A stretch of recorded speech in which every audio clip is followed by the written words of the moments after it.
எல்லா பெருமைகளும் இறைவனுக்கு. Good evening everyone. So இன்னைக்கு வந்து நீர் மூலகம் சம்பந்தமான ஒரு முக்கியமான டாபிக் நம்ம டிஸ்கஸ் பண்ண போகிறோம். கடந்த 2 வகுப்புகளில் நீர்மூலக குறைபாடுகள் சம்பந்தமான கன்சல்டேஷன்ஸ்லாம் எப்படி பண்ணணும் அப்படிங்கிறத பார்த்தோம்.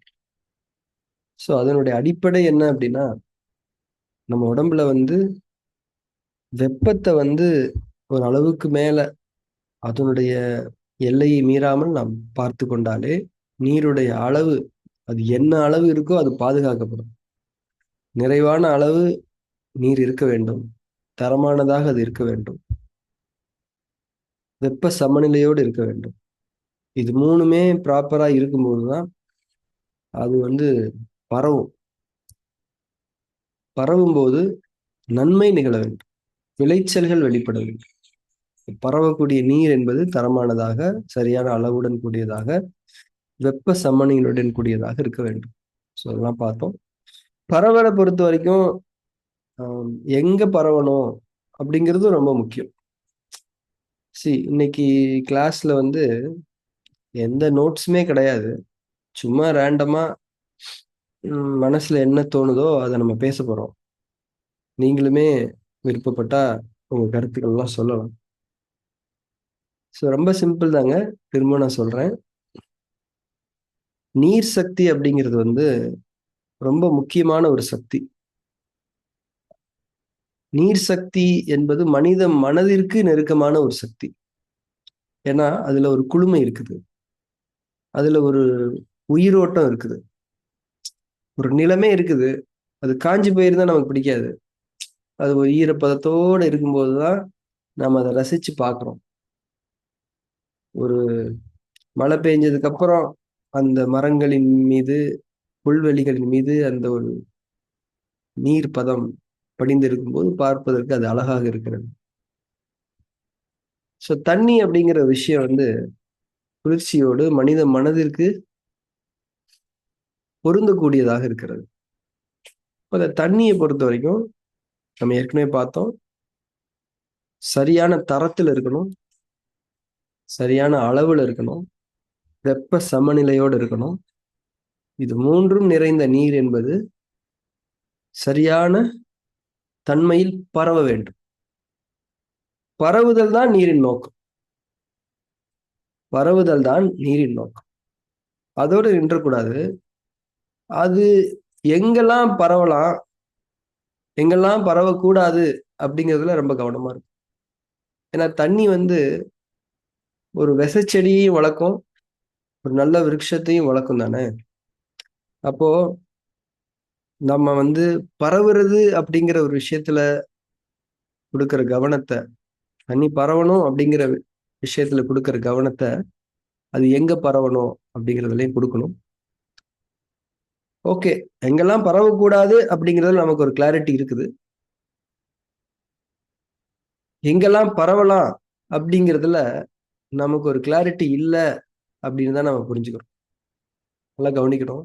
எங்கெல்லாம் பரவலாம் அப்படிங்கிறதுல நமக்கு அந்த அளவுக்கு கிளாரிட்டி இல்லை, குறைவா இருக்கு அப்படின்னு நம்ம எடுத்துக்கிறோம். இப்போ ஒரு நமக்கு வந்து ஒரு 10 செடி தெரியுங்க. அதுல வந்து ஒரு 2 செடி கெட்ட செடிங்க, மீதி 8 செடி நல்ல செடிங்க. இப்போ எங்கிட்ட தண்ணி இருக்கு, அந்த தண்ணியை வந்து 8 செடிக்கு பரப்பிடலாம் தானேங்க? ஆமாங்க. அப்போ உலகத்திலேயே வந்து இந்த 8 செடி தான் நல்ல செடியாங்க? அதை விட வேற ஏதாவது இருக்கா? என்கிட்ட தண்ணி நிறைய இருக்கு. இந்த 8 செடியை நான் வளர்க்கறதுனால எனக்கு என்ன கிடைக்கும்? இதை விட பெட்டரான செடிகள் இருக்கா?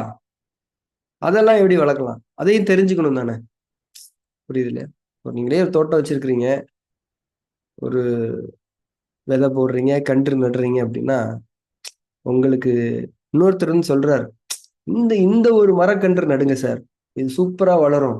அப்படியா சார்? இதை நான் பார்த்ததே இல்லையே சார், இப்பதான் ஃபர்ஸ்ட் டைம் கேள்விப்படுறேன், இப்படிப்பட்டதா அப்படின்னு நம்ம ஸ்லாகித்து அதை கவனிப்போம் தானே. சரி, அந்த மாதிரி அதான் சொன்னேன், நீர் சக்தியை நம்ம எங்க பரப்பணும் அப்படிங்கிறதுல நமக்கு வந்து முழுமையான கிளாரிட்டி இல்லை. அது ஒருவேளை தெரிஞ்சா நாம இப்ப பரப்பிட்டு இருக்கோம் இல்லையா, அதுல எல்லாம் கொஞ்சம் குறைச்சிக்கிட்டு அங்க கொஞ்சம் திருப்பலாம் இல்லையா? சரியா? ஸோ அது சம்பந்தமான ஒரு விஷயத்தை தான் இன்னைக்கு நம்ம பேச போறோம். ரொம்ப முக்கியமான ஒரு தலைப்பு. ஸோ அதுக்கு முன்னாடி நம்ம ஏற்கனவே ஒரு விஷயம் படிச்சிருக்கிறோம். நம்ம சாப்பிடக்கூடிய உணவு 7 நிலைகள்ல 7 விதமான சக்திகளாக மாறுது அப்படின்னு நம்ம படிச்சிருக்கோம். அதாவது உணவு முதலில் ரசமாக மாறுகிறது. அது ஒரு விதமான சக்தி தன்மை, ஒரு டைப் ஆஃப் எனர்ஜி. சரியா? ரசமாக மாறுகிறது. இரண்டாவது நிலை ரத்தமாக மாறுகிறது. இது ஒரு டைப் ஆஃப் எனர்ஜி. அதுக்கப்புறம் சதையாக மாறுகிறது. இது ஒரு டைப் ஆஃப் எனர்ஜி. அதுக்கப்புறம் கொழுப்பா மாறுது. இது ஒரு டைப் ஆஃப் எனர்ஜி. அதுக்கப்புறம் எலும்பா மாறுது. இது ஒரு டைப் ஆஃப் எனர்ஜி. அப்புறம் மூளை, அதாவது நரம்பு குவியல் என்று சொல்லப்படக்கூடிய மூளையாக மாறு. இது ஒரு டைப் ஆஃப் எனர்ஜி. இறுதியாக 7வது நிலையில் சுக்கிலமாக மாறு. இந்த 7 நிலைகளை நாம் அறிந்திருக்கோம். அதாவது வந்து ஒரு ஒரு ரிஃபைனிங் ப்ராசஸ் பண்ணும்போது ஒவ்வொரு ஸ்டேஜ்லயும் ஒன்னொன்னு வெளிப்படும். ஒன்னொன்னையும் ஒன்னொன்னு விஷயத்துக்கு பயன்படுத்தலாம் தானே? ஒரு கச்சா எண்ணெயை சுத்திகரிக்கும் போது எத்தனையோ விஷயங்கள் கிடைக்குமா இல்லையா? அதுல வந்து ரொம்ப ஹையஸ்ட் கிரேடு ஒண்ணு கிடைக்கும்ல, அதுதான் சுக்கிலம். ரொம்ப லோவஸ்ட் கிரேடு ஒண்ணு கிடைக்கும்ல, குரூட் ஆயில், அது வந்து ஒரு ரசம்னு வச்சுக்கலாம். ஸோ 7 விதமான சக்திகள் உணவிலிருந்து கிடைக்கின்றன. இந்த 7 விதமான சக்திகளுமே நமக்கு தேவை என்பதில் நாம் கருத்து கொண்டவர்களாக இருக்க வேண்டும். எதுவுமே நம்ம வேணாம்னு சொல்ல முடியாது. எல்லாமே தேவையா இருக்கு. இந்த சக்திகளை நாம வந்து எப்படி மேனேஜ் பண்ண போறோம், இது சார்ந்த புரிதல்கள் என்ன அப்படிங்கிறத நம்ம பார்ப்போம். சுக்கிலம் என்பது, என்னோட ஆடியோ கேட்கலையா? என்னோட ஆடியோ கிளியரா இருக்குங்களா? கிளியரா இருக்கு சார். Okay, okay. உங்க உங்க ஸ்பீக்கர்ல சவுண்ட் வச்சுக்கோங்க மேடம். ரைட்.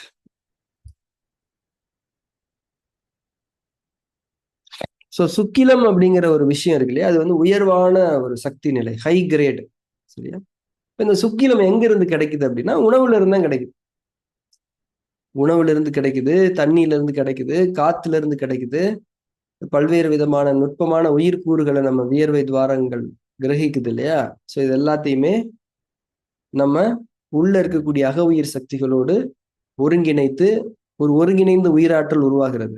அந்த ஒருங்கிணைந்த உயிராற்றலுடைய தன்மையை கொண்டுதான் ஜீரணம் நடக்குது. சரியா? அந்த ஜீரணம் இது ஒரு சைக்கிள் மாதிரி.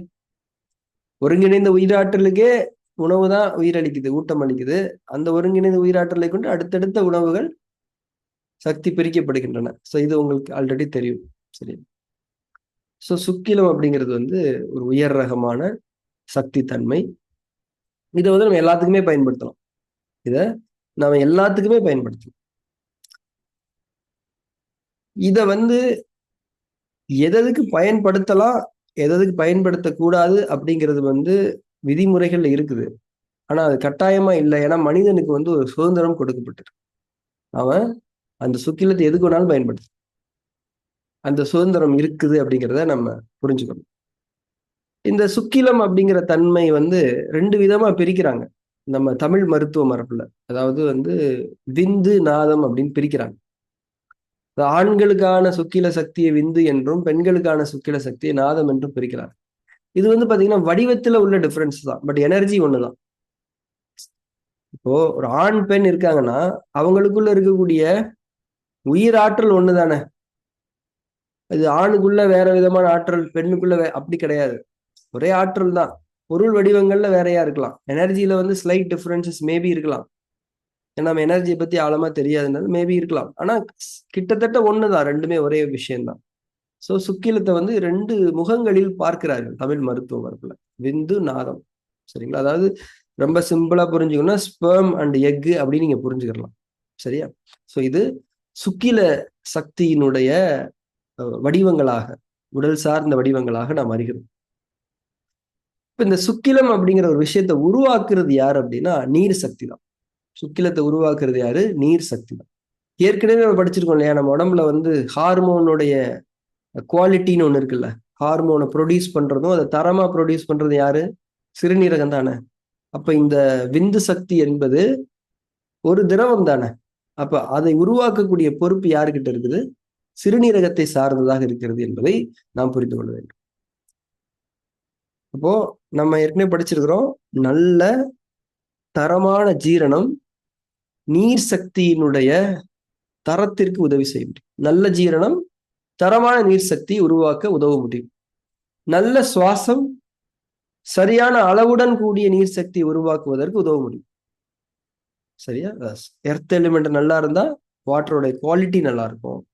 ஏர் எலிமெண்ட் நல்லா இருந்தா வாட்டருடைய குவான்டிட்டி போதுமான தன்மையில் இருக்கும். இது ரெண்டையும் வாங்கி நீர் என்ன பண்ணுது அப்படின்னா சுக்கிலத்தை உருவாக்குது.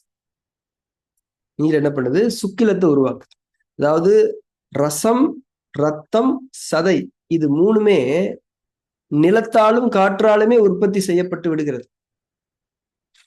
ரசம், ரத்தம், சதை இது மூன்றுமே நிலமூலக சக்தியை கொண்டும் காற்று மூலக சக்தியை கொண்டுமே உருவாக்கப்பட்டு விடுகிறது. இது வந்து நம்ம 5 எலிமெண்டல் ஸ்ட்ரக்சரை நீங்க புரிஞ்சுக்கணும். ஒவ்வொரு எலிமெண்ட்டுக்கும் 4 எலிமெண்ட்டுமே உதவி செய்யுது. ஆனா பிரதானமா எது இருக்குங்கிறத நம்ம புரிஞ்சுக்கணும். இப்போ ரசம், ரத்தம், சதை இந்த 3 சக்திகளை உருவாக்குவதில் நம்முடைய மண்ணீரலும் நுரையீரலுமே போதுமானதாக இருக்கிறது. அந்த அந்த நிலைக்கு அடுத்து வரும்போது சுக்கில சக்தி நீர் சக்தியை கொண்டு உருவாக்கப்படும். ஒவ்வொரு எலிமெண்ட்டுக்கும் ஒரு ஸ்பெஷாலிட்டி இருக்கும். இப்போ ஒரு பொருளை நீங்க என்கிட்ட கொடுத்தீங்கன்னா அந்த பொருள் வந்து நீங்க தான் கொடுத்தீங்க. அந்த பொருளை நான் எனக்கு தகுந்த மாதிரி என்னுடைய சில சிறப்பு அம்சங்கள் அதுல சேர்த்து அந்த பொருளை நான் வந்து ஒரு என்ஹான்ஸ் பண்ணிப்பேன். அது வேல்யூ ஆட் பண்ணிப்பேன். ஓகேங்களா? இப்போ ஒரு புத்தகம் நான் படிக்கிறேன், ஒரு கருத்தை நான் புரிந்து கொள்கின்றேன். அந்த கருத்தை அடிப்படையாக வைத்து நான் வந்து ஒரு கிளாஸ் எடுக்கிறேன். அந்த கருத்தை அந்த புத்தகத்திலிருந்து தான் எடுத்தேன். ஆனால் அந்த கிளாஸ்ல பிரசன்ட் பண்ண ஒரு தன்மை இருக்கு இல்லையா, அது என்னுடைய வியூ, என்னுடைய ஸ்டைல் ஆஃப் பிரசன்டேஷன். சரியா? அப்போ இந்த தரமான நல்ல ஜீரணத்தின் மூலமும் நல்ல சுவாசத்தின் மூலமும் கிடைக்கக்கூடிய தரமான மற்றும் சரியான அளவுடன் கூடிய நீர் சக்தியை பெற்று இந்த நீர் சக்தி என்ன செய்கிறது? அதனுடைய சிறப்பம்சத்தை அதனுள் புகுத்தித்தான் சுக்கிலத்தை தயாரிக்கிறது என்பதை நாம் புரிந்து கொள்ள வேண்டும். சரியா? அப்போ ரசம், ரத்தம், சதை இது 3 வரைக்குமே எங்க நிலமும் காற்று உற்பத்தி பண்ணிடுது. அதுக்கப்புறம் கொழுப்புன்னு ஒண்ணு இருக்கு இல்லையா, இந்த கொழுப்பை உருவாக்குறதுக்கு நீர் சக்தியினுடைய பயன்பாடு செலவழிய ஆரம்பிக்கிறது. நீர் சக்தியினுடைய தன்மை இருந்தாதான் கொழுப்பு சக்தி உருவாக முடியும். கொழுப்புங்கிறது ஒரு எனர்ஜின்னு புரிஞ்சுக்கோங்க. இதை வந்து கொழுப்புனா நம்ம மட்டன் கடையில வாங்குற கொழுப்பு மாதிரி நீங்க பார்க்க வேண்டாம். அது ஒரு எனர்ஜி அப்படின்னு நீங்க புரிஞ்சுக்கணும். சரியா?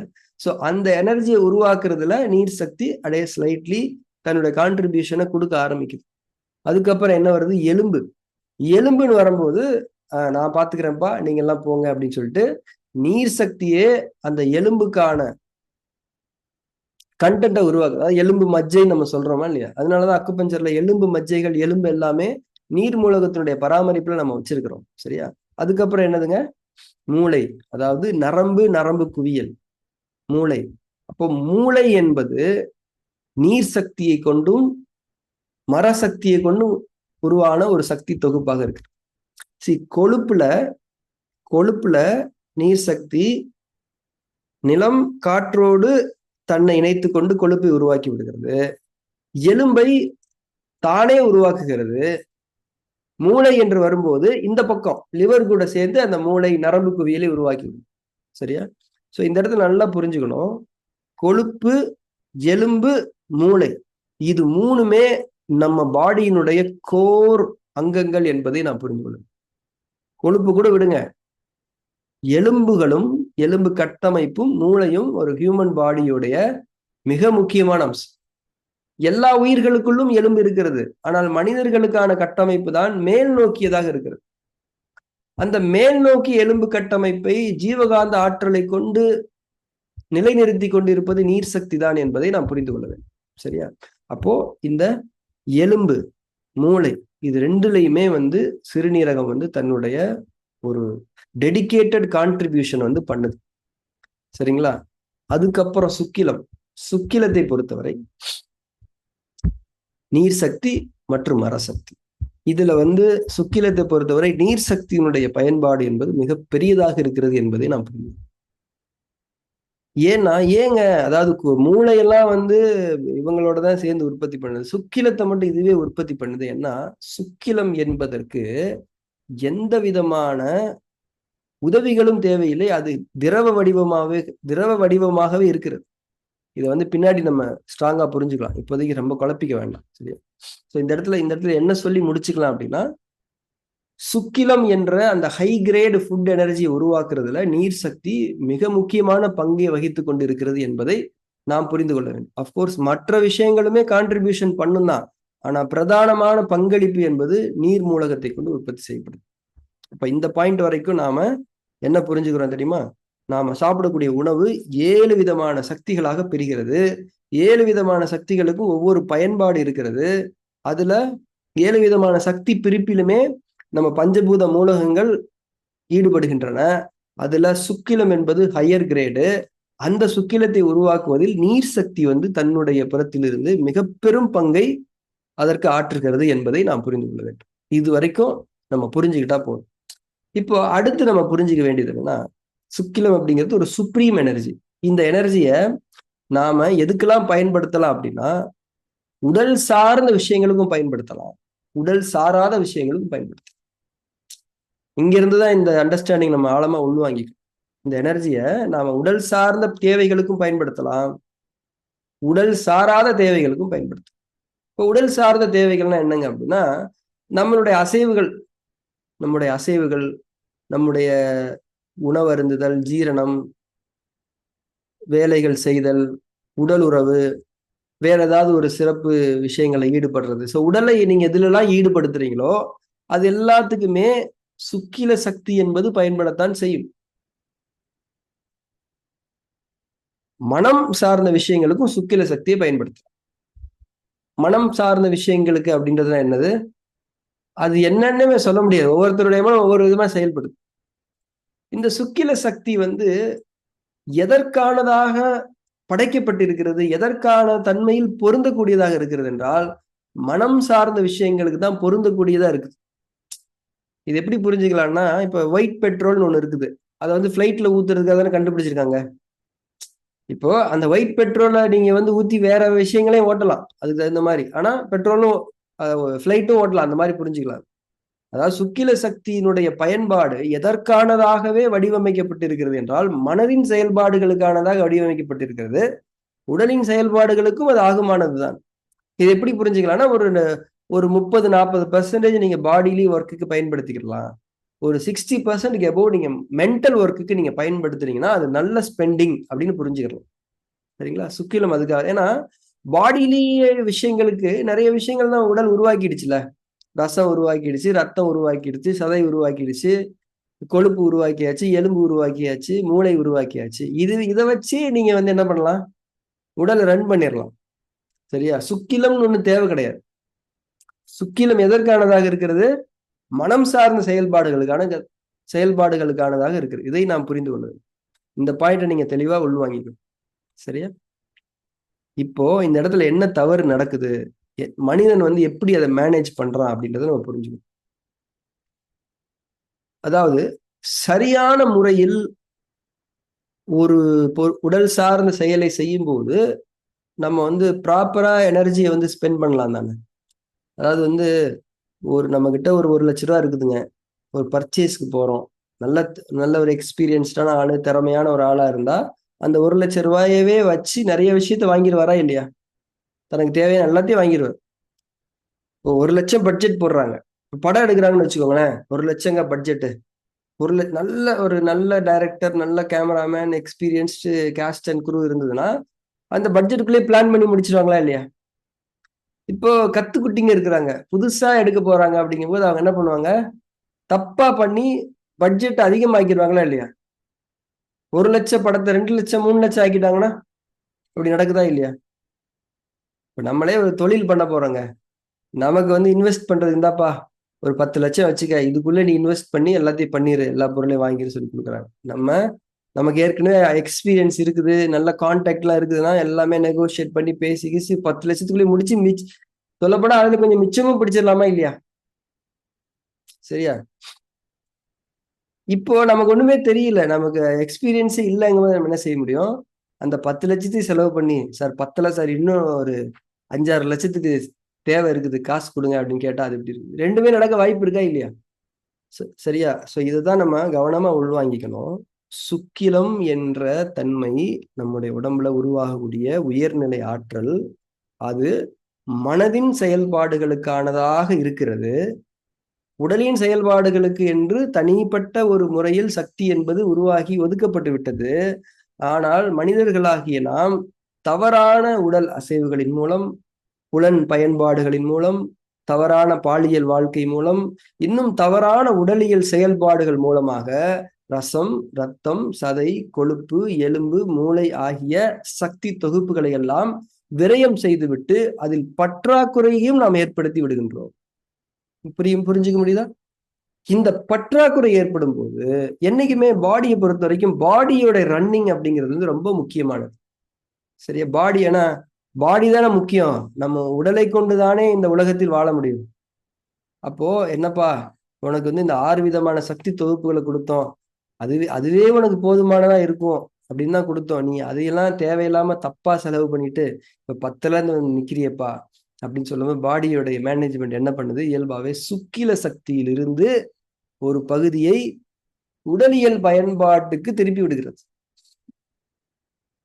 சுக்கில சக்தியிலிருந்து ஒரு சக்தியை, ஒரு கணிசமான அளவை உடலியல் பயன்பாட்டுக்கு உடல் திருப்பி கொள்ளுகிறது. ஏன்னா உடம்புக்குள்ளதான சுக்கிலுமே இருக்குது.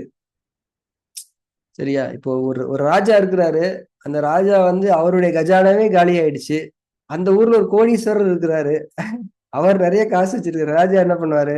டேய், நானே ஆண்டி ஆயிட்டேன், நீ என்ன என் நாட்டுல இருந்துட்டு நீ கோடீஸ்வரனா இருக்க, பாதி எனக்கு கொடு, இல்லாட்டி உன்னை போட்டு தள்ளுறேன்னு சொல்லுவாரா இல்லையா? அந்த மாதிரி இந்த மனதின் செயல்பாடுகளுக்கான சுக்கில சக்தி நம்முடைய தவறான அணுகுமுறைகளால், செயல்பாடுகளால் உடலின் செயல்பாடுகளுக்கானதாக திருப்பப்படுகிறது, கட்டாயமாக திருப்பப்படுகிறது என்பதை நான் புரிந்து கொள்ள வேண்டும். சரியா? இதுதான் வந்து அக்குபஞ்சர்ல இருக்கக்கூடிய மிக முக்கியமான ஒரு விஷயம்.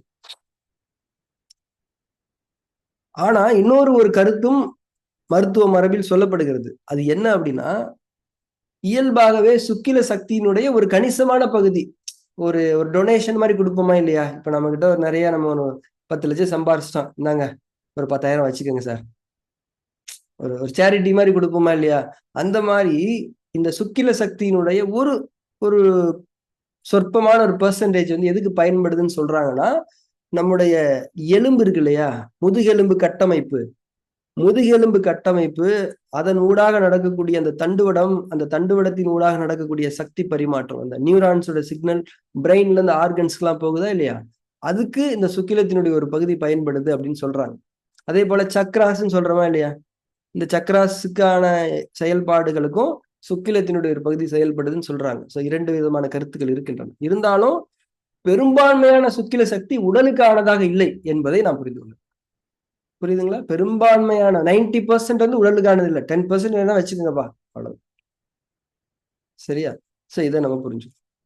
ஏன் இந்த ஸ்பைனல் கார்டுக்கான விஷயங்களுக்காக சுக்கில சக்தி வந்து ஒரு டொனேஷன் மாதிரி கொடுக்குது அப்படின்னா அதையும் புரிஞ்சுக்கணும். நான் ஏற்கனவே சொன்ன மாதிரி மனிதன் என்பதற்கான உடலியல் அடையாளமே என்ன? எலும்பு இருக்கிறதுனால அவன் மனிதன் கிடையாது. எலும்பு மேல் நோக்கி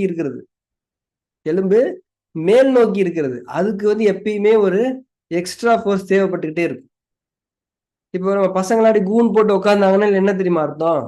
அவங்களுக்கு வந்து எனர்ஜி கம்மியா இருக்குன்னு புரிஞ்சுக்கிறோம். என்னைக்குமே முதுகு வந்து கூன் போடக்கூடாது, நேரா இருக்கணும். ஜீவகாந்த ஆற்றல் குறையும் போதுதான் அந்த முதுகெலும்புடைய அலைன்மெண்ட், மேல் நோக்கி அலைன்மெண்ட் வந்து குறையும். அப்படி குறைஞ்சிருச்சுனாலே நீங்க காஸ்மிக் எனர்ஜி உள்வாங்கி கொள்ளக்கூடிய அந்த தன்மையும் குறைந்து விடும். காஸ்மிக் எனர்ஜி நீங்க உள்ள வாங்கிக்கிறீங்களா, அது ஒரு ஆண்டனா மாதிரி தான் ஹியூமன் பாடி. அந்த ஆண்டனாக்குன்னு ஒரு ப்ரொபோர்ஷன் மெயின்டைன் ஆகணும். அந்த மெயின்டெனன்ஸ்ங்கிறது முதுகெலும்பை கொண்டுதான். அதாவது நீங்க முதுகெலும்பு வேற மாதிரி இருந்தா அது மனுஷனே இல்லைன்னு நினைச்சுக்கோ. அந்த பிரபஞ்சம் மனுஷன்னா முதுகெலும்பு நேரா இருக்கணும். இது என்ன இப்படி படுத்திருக்குது, இது மனிதன் கிடையாது அப்படின்னு நினைச்சிரும். ஸோ முதுகெலும்பு நேரா இருக்கிறது தான் மனிதனுக்கான ஒரு ஆண்டனா ஒழுங்குன்னு நீங்க புரிஞ்சுக்கணும். ஸோ அதுக்கு அந்த மாதிரி இவன் ஏதாவது தப்பு பண்ணி முதுகெலும்பு தான் ஆயிடக்கூடாதுன்றதுக்காக சுக்கில என்ன பண்ணுது, இந்தாப்பா 10% வச்சுக்க. சப்போஸ் உனக்கு இந்த ரசம், ரத்தம், கொழுப்பு எலும்பு மூளை இதெல்லாம் பத்தலைன்னா நீ சுக்கிலத்தை கொண்டு வச்சு கொஞ்சம் மெயின்டைன் பண்ணிக்கப்பா அப்படின்னு சொல்லிருச்சுங்க. சரிங்களா? ஸோ இந்த கான்செப்ட் வரைக்கும் நம்ம புரிஞ்சு. இப்போ இந்த இடத்துல என்ன ஆகுது அப்படின்னா, மனிதனுக்குள்ள நடக்கக்கூடிய தவறை நம்ம நல்லா புரிஞ்சுக்கணும். அதாவது இது நம்முடைய சுய ஆரோக்கியத்துக்கும் சரி, பேஷன்ஸ் நம்ம பார்க்க போகும்போதும் சரி. சரியா? நல்லா புரிஞ்சுக்கங்க. ஏன்னா இது நான் ஒரு ஃப்ளோல போய்கிட்டு இருக்கேன். நான் எப்பயுமே ஏன்னா இந்த டாபிக் வந்து நான் டீச் பண்ணணும்னு நினைக்கல. எனக்கு வந்து ஆனா சொல்ல வேண்டிய கட்டாயம் இருக்குது. எங்க மாஸ்டர் சொன்னது அப்படியே மனசுல இருக்குது. இதை நான் இதா மாத்தல இன்னும். அதாவது பாடிலி ஃபங்க்ஷன்ஸுக்கு அந்த 6 விதமான சக்தி நிலைகள் பத்தாம நாம சுக்கிலத்திலிருந்து 10% மீறி அதிகமா வாங்கிக்கிட்டு இருக்கோம். இதுவே ஒரு தப்பு தானே? 10% தானே வாங்கணும் நம்ம. நாம ஆனா 40, 50 எல்லாத்தையும் குடுன்னு வாங்கிட்டே இருக்கிறோம். ஏண்டா அவனுக்கு 10% தான் ஒதுக்கி இருக்க, நீ என்ன ஃபுல்லாத்தையும் கேட்கிற அப்படி சுக்கில சொல்லும். சுக்கில எதுக்காக? மனசுக்காக. சரி, இந்த பக்கம் வந்தீங்கன்னா மனிதன் அவனுடைய மனதை எப்படி பராமரித்துக் கொண்டிருக்கிறான் என்றால், பாடியில இருந்து ஏதாவது வாங்கலாமான்னு பாக்குற அளவுக்கு மனசை வச்சுதான் மெயின்டைன் பண்ணிட்டு இருக்கான். உங்களுக்கு இந்த தவறு புரிகிறதா?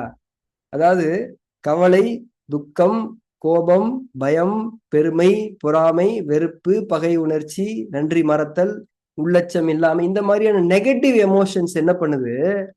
இந்த 90% சுக்கிலம் இருக்கு இல்லையா, அதெல்லாம் உஃப்னு ஊதிடுது. உஃப்னு ஊதிட்டு இந்த பாடி கிட்ட எனர்ஜி இருக்கு இல்லையா, அதை வாங்கிக்கலாமான்னு இது யோசிக்குது. இந்த பக்கம் பாடி என்ன யோசிக்குது? இதெல்லாம் நம்ம காலி ஆயிடுச்சு, சுக்கிலத்துக்கு தான் வாங்கிக்கலாமான்னு யோசிக்குது. 2 பேரும் முட்டி மோதி, இப்ப நான் ஒருத்தட்ட போய் காசு கேட்க போறேன். சார் இந்த மாதிரி ஒரு 1,00,000 கொடுங்க சார். சார் நான் உங்களை பார்க்க வந்தது உங்ககிட்ட 2,00,000 வாங்கதா சார் அப்படின்னு எப்படி இருக்கும்? அந்த மீட்டிங் எப்படி ஒரு பிளசண்டா இருக்கும்? அந்த மாதிரி நம்ம பாடியில் நடக்கும். உங்களுக்கு புரியுதா? ஸோ நாம மென்டலியும் நம்ம சரியா இல்லை, பிசிக்கலியும் நம்ம சரியா இல்லை. இந்த ஒரு கான்ட்ரடிக்ஷன் ஹியூமன் பாடியில் நடக்குது. இதுதான் கிரானிக் கம்ப்ளைண்ட்ஸ் சொல்றாங்க. அக்குபஞ்சர்ல கிரானிக் கம்ப்ளைண்ட்ஸ் அப்படின்றத டிஃபைன் பண்றது எப்படி? இப்படிதான். என்னைக்குமே புரிஞ்சுக்கங்க, கிரானிக் கம்ப்ளைண்ட் அப்படின்னு ஒருத்தர் பேஷண்ட் நம்ம கிட்ட வந்தாருனாலே அவருக்கு பிசிக்கல் ப்ராப்ளம் இல்ல, மென்டல் ப்ராப்ளம்னு தான் புரிஞ்சுக்கணும். இதுதான் அக்குபஞ்சருடைய ப்ராப்பர் டயக்னாஸ். சார் எனக்கு 3 நாளா சளி இருக்கு சார், இது acute, is not a mental problem. Sir நான் 5 வருஷமா சுகருக்கு மாத்திரை சாப்பிட்டுக்கிட்டு இருக்கேன் சார், கண்ட்ரோல்ல தான் இருக்கு. அது வேற சொல்லிக்கிறவாங்க, கண்ட்ரோல்ல தான் இருக்கு. பிபி அது எங்க தாத்தாவுக்கு இருந்தே இருக்கு, அப்படி எனக்கு இருக்குது. ஏதோ பரம்பரை சொத்து இவர் பேர்ல எழுதி வச்சிட்ட மாதிரி ஒரு பெருமையா சொல்லுவாரு. எல்லாமே இருக்குது. ரைட்டு. அப்போ ஸோ இந்த மாதிரியான கிரானிக் கம்ப்ளைண்ட்ஸ் உள்ள பேஷண்ட்ஸை நீங்க மீட் பண்ணீங்க அப்படின்னா அது எப்படி புரிஞ்சுக்கணும்னா, அவங்க வந்து மென்டலி அவங்க வந்து சரியா இல்லைன்னு தான் நம்ம புரிஞ்சுக்கிறோம். இதுதான் அக்குபஞ்சர் அடிப்படையிலான டயக்னாஸ். அது ஒரு மென்டல் டிசீஸ், மென்டல் டிஸார்டர் தான் கிரானிக் கம்ப்ளைண்ட். சரிங்களா? இப்போ புரியுதா உங்களுக்கு? சுக்கிலமும் காலி, மனசை சரியா மேனேஜ், இப்போ உடலை சரியா மேனேஜ் பண்ணாதனால தானே உடலுக்கு என்று ஒதுக்கப்பட்ட சக்தியில வந்து நீங்க ஓவர் ஸ்பெண்டிங் பண்ணிட்டீங்க. அதே தானே மனசுலயும் நடக்கும். மனசை சரியா மேனேஜ் பண்ணலன்னா மனசுக்குன்னு ஒதுக்கப்பட்ட சுக்கிலத்தையும் நீங்க விரயம் பண்ணிடுவீங்களா இல்லையா? அப்போ ஹியூமன் பாடியில நடக்கக்கூடிய, ஹியூமன் செட்டப்ல நடக்கக்கூடிய தவறினுடைய தன்மையை நாம் புரிந்து கொள்ள வேண்டும். இந்த புரிதல் வந்து வந்துருச்சு அப்படின்னா நம்ம ரொம்ப கிளியரா நம்முடைய நம்முடைய நிலைகளில் என்ன தவறு இருக்கிறது என்பதை கண்டறிந்து அதை திருத்திக் கொள்ள முடியும். இதை நம்ம புரிஞ்சுக்கணும். ஏன்னா நம்ம பேஷண்ட்ஸ் வந்து பார்க்கும்போது இந்த ஒரு பெர்ஸ்பெக்டிவ்லையும் பார்க்கணும். இந்த ஒரு பெர்ஸ்பெக்டிவ் பார்த்தாதான் அவங்களுக்கு நீங்க உண்மையா சப்போர்ட் பண்ண முடியும். பேஷண்ட் ஒரு பக்கம் இருக்கட்டும், நமக்கே இந்த மாதிரியான சப்போர்ட் தேவையா இருக்குதுன்றதை நம்ம புரிஞ்சுக்கணும். சரிங்களா? ரைட். அப்போ இந்த சுக்கிலத்தினுடைய மேனேஜ்மெண்ட், இந்த ஸ்பெண்டிங், அந்த கண்ட்ரோல் யாருகிட்ட இருக்குன்னா மைண்ட் கிட்ட இருக்குன்னு ஃபர்ஸ்ட் புரிஞ்சுக்கணும். இது வந்து ஈஸியா உங்களுக்கு புரிஞ்சுக்க முடியுது தானே? ஏன்னா மனசுக்கானதான சுக்கிலம். அப்ப மனசுகிட்ட தானே அதுக்கான கண்ட்ரோல் இருக்கும். இப்ப நீங்க எனக்கு காசு கொடுத்துட்டீங்கன்னா நான் தானங்க அதை ஸ்பெண்ட் பண்ண முடியும், நீங்க என்ன எதுவும் சொல்ல முடியாதுல்ல. அந்த மாதிரி சுக்கிலம் என்ற சக்தி யாருக்கானது? மனதிற்கானது. அப்போ அதை ஸ்பெண்ட் பண்றதுக்கான கண்ட்ரோல் யாருக்கு இருக்குது? மனசுக்கு தான் இருக்கு. சரிங்களா? ரைட். இப்போ இப்ப நம்ம வந்து அக்குபஞ்சருடைய சப்ஜெக்ட்ல இருந்தே அதை நம்ம ரிலேட் பண்ணி பார்த்துக்கலாம். இப்ப பாத்தீங்கன்னா நில மூலகம், காற்று மூலகம், இது ரெண்டும் தான் அடிப்படையில நல்ல ஜீரணம், நல்ல சுவாசம் மூலமாக தரமான நீர் சக்தியையும் சரியான அளவுடன் கூடிய நீர் சக்தியை உற்பத்தி செய்து நீர் மூலகத்துக்கிட்ட கொடுக்குது. நீர் மூலகம் அதனுடைய சிறப்பம்சங்களை அதில் சேர்த்து எலும்பை, மூளையை, சுக்கிலத்தை உருவாக்கி என்ன பண்ணுது? சேமித்து வைத்துக் கொள்ளுகிறது. சரிங்களா? சேமித்து வைத்துக் கொள்ளுகிறது. இதுல அந்த 10% பாடிலி ஒர்க்குக்கு ஷேர் ஆகும் நான் சொன்னேன் இல்லையா? Along with the 6 type of energies, ரசம், ரத்தம், சதை, கொழுப்பு, எலும்பு, மூளை, இந்த 6 விதமான சக்திகளும் அந்த 10% சுக்கிலத்தையும் சேர்த்து வச்சுதான் இந்த நீர் சக்தி மரத்துக்கு எனர்ஜி கொடுக்குது. மரத்துக்கு K1 மூலமா ஒரு எனர்ஜி கொடுக்குது. அதை விட முக்கியமா K2 மூலமா நெருப்பை கண்ட்ரோல் பண்றதுக்கான ஒரு சாட்டையை, கட்டுப்பாட்டை வைத்திருக்கிறது. உங்களுக்கு புரியுதா? இந்த இந்த பாடிலி ஃபங்க்ஷன் புரியுதா உங்களுக்கு? சரியா? இப்போ நீங்க தவறான உடல் அசைவுகள், தவறான உடல் மேலாண்மையை நீங்கள் செய்யும் போது என்ன ஆகுது தெரியுமா? பிரைமரிலி இந்த லிவருக்கு, கிட்னி கிட்ட இருந்து போக வேண்டிய எனர்ஜி கட் ஆகுது. நெருப்பை கட்டுப்படுத்தக்கூடிய தன்மை கட் ஆகுது. இந்த கட் ஆகக்கூடிய நிலையில தான் நம்ம ப்ரீவியஸ் கிளாஸஸ்ல பார்த்த கம்ப்ளைண்ட்ஸ் வருது. அதாவது தலையிலிருந்து நீங்க புரிஞ்சுக்கலாம்.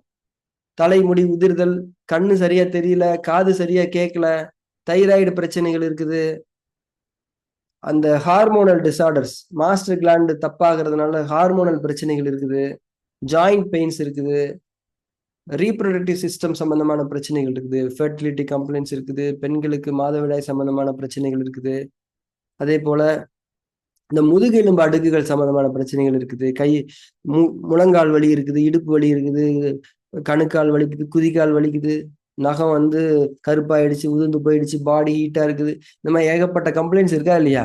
இதெல்லாம் தான் இந்த கிட்னில இருந்து உட்டுக்கு போகாததும், கிட்னில இருந்து ஃபயருக்கு போகாது. இது ஒரு பக்கம். இந்த கம்ப்ளைண்ட்ஸ் நம்ம ஏற்கனவே பார்த்துட்டோம். இப்போ இந்த கம்ப்ளைண்ட் இருக்கு இல்லையா? இந்த கம்ப்ளைண்ட் நான் ஏற்கனவே சொல்லியிருக்கேன். இந்த கம்ப்ளைண்ட்ஸ் எல்லாமே பேசிக் ஸ்டேஜ்ல இருந்து கிரானிக் ஸ்டேஜ் வரைக்குமே இருக்கும். இப்ப முழங்கால் வலி அப்படிங்கறத வந்து நீங்க அக்யூட்டாவும் பார்க்கலாம், கிரானிக்காவும் பார்க்கலாமா இல்லையா? சரியா? இப்போ ஒரு பேஷண்ட் வந்து முழங்கால் வலின்னு வர்றாருன்னு வச்சுக்கோங்களேன். நீங்க கேக்குறீங்க அவர்கிட்ட, ஐயா எத்தனை நாளுங்க முழங்கால் வலி இருக்குது? ஒரு வாரமா இருக்குதுங்க.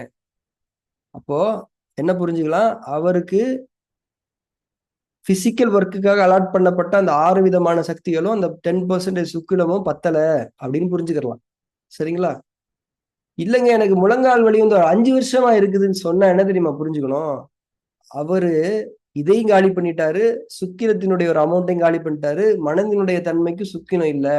இது ஒரு பெரிய கம்ப்ளைண்டா பார்த்து இந்த ஒரு மேனேஜ்மெண்ட் இஷ்யூவை நீங்க புரிஞ்சுக்கணும். இது மிகப்பெரிய இஷ்யூ. கிரானிக் பேஷன்ஸ்ன்னு வந்துட்டாலே சிம்பிளா புரிஞ்சுக்கங்க, அவங்களுக்கு மனதில் நோய் இருக்கிறது, மனதில் தெளிவு இல்லை, அவர்கள் சுக்கிலத்தையும் விரயம் செய்து விட்டார்கள், மனதில் தெளிவு இல்லாததன் காரணமாக உடலையும் சரியாக அவர்கள் நிர்வகிக்காமல் அந்த சக்தியை விரயம் செய்து விட்டார்கள் புரிஞ்சுக்கிட்டா போதும். இந்த இடத்துல இதை புரிஞ்சுக்கிட்டா போதும்.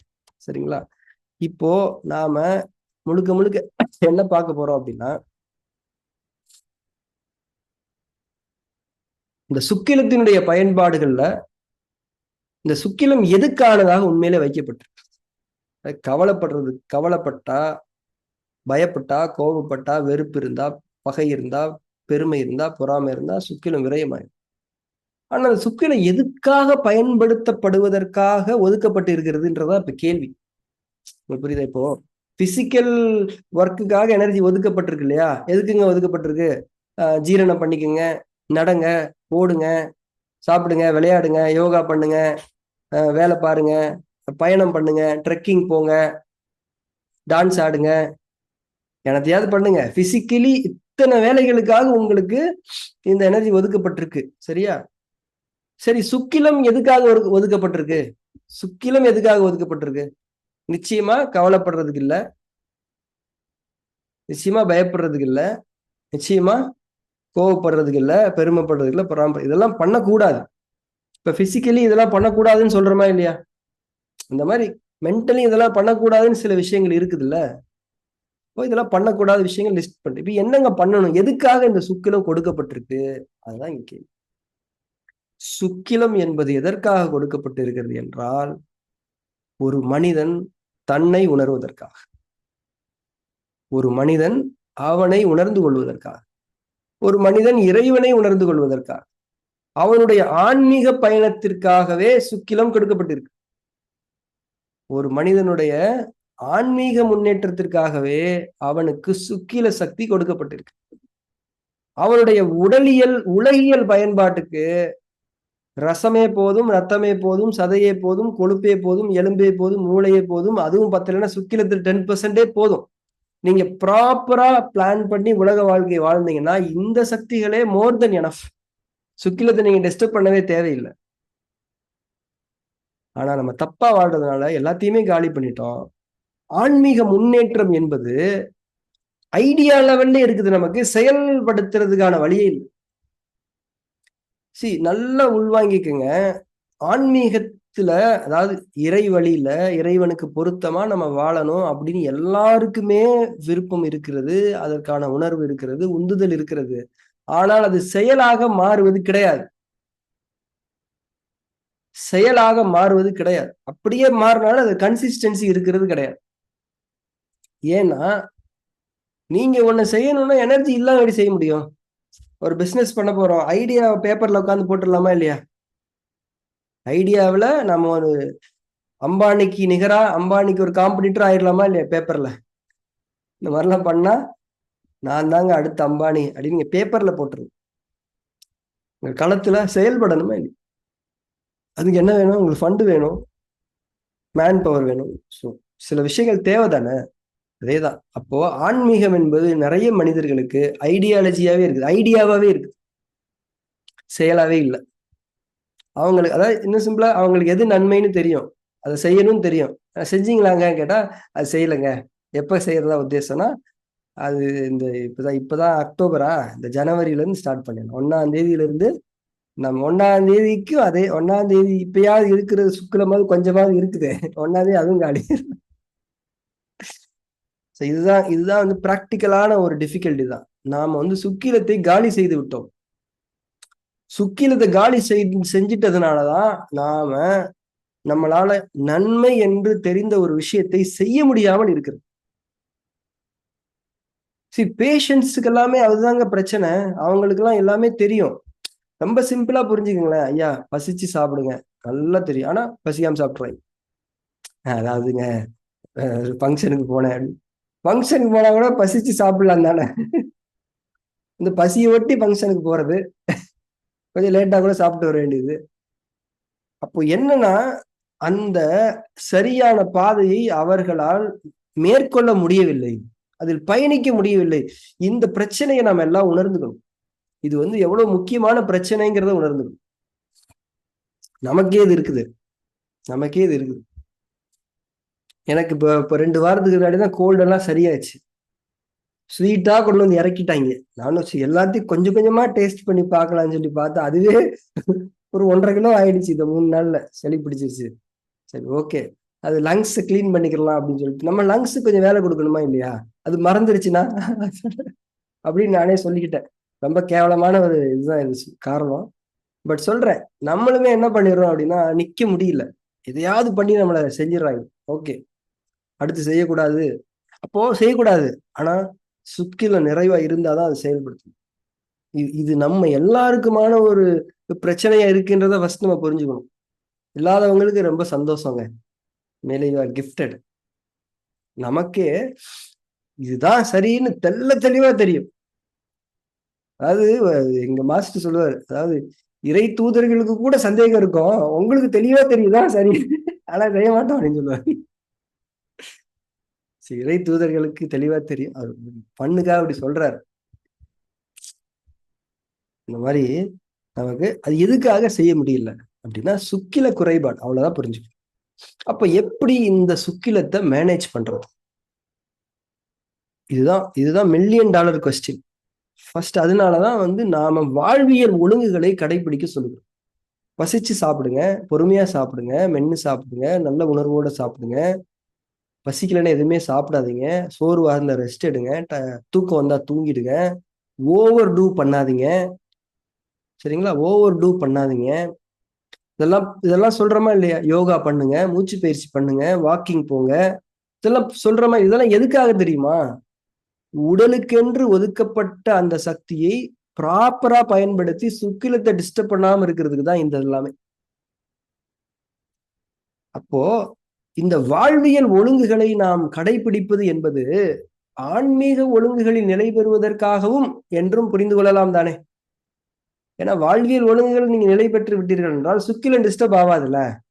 சுக்கிலன் டிஸ்டர்ப் ஆகலைன்னா நீங்க ஆன்மீக செயல்முறைகள்ல வந்து சுலபமாக நீங்கள் முன்னேறலாமா இல்லையா? அப்ப அடிப்படையா வாழ்வியல் ஒழுங்குகள் என்பது எதற்கானது என்பதை பற்றி கருத்தியல் புரிதல் நமக்கு.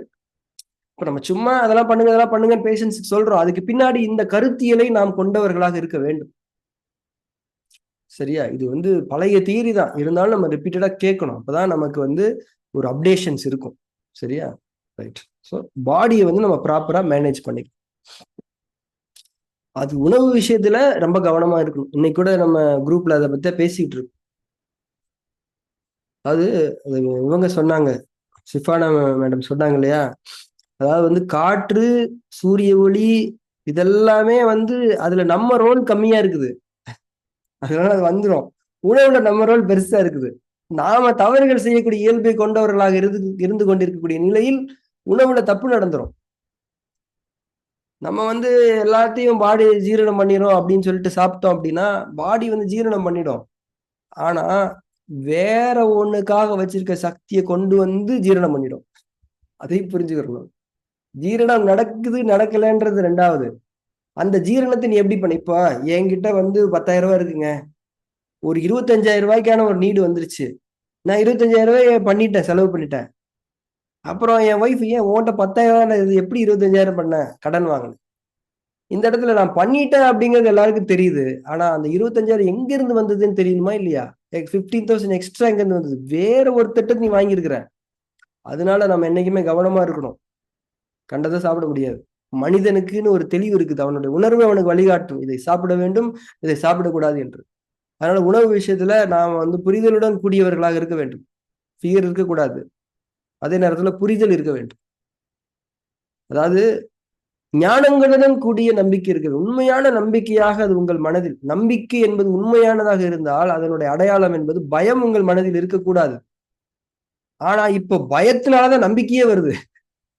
இது எவ்வளவு பெரிய முரண்பாடு பாத்தீங்களா? பயத்தினாலதான் சாமி கிட்டே போறீங்க. நீங்க சாமி கிட்ட போறதுனால உங்களுக்கு பயம் தீண்டாத நிலையை நீங்கள் அடைய வேண்டும். அதனால வந்து உணவு விஷயத்துல வந்து ஞானங்களுடன் கூடிய நம்பிக்கை வேண்டும். உங்க ஃபியருக்கு வேலையே கிடையாது. ஸோ அதனால உடலியல் செயல்பாடுகளில் நாம் வாழ்வியல் ஒழுங்குகளை பேணி கொண்டால்தான் சுக்கிலம் டிஸ்டர்ப் ஆகாம இருக்கும். ஸ்பிரிச்சுவல் லைஃப் அப்பதான் ஸ்டார்ட் ஆகும். உண்மையிலேயே நம்மில் நிறைய பேருக்கு அது சரியாக நடக்கிறது என்பது குறித்து நாம் இறைவனுக்கு நன்றி செலுத்திக் கொள்ள வேண்டும். சரியா? ரைட்.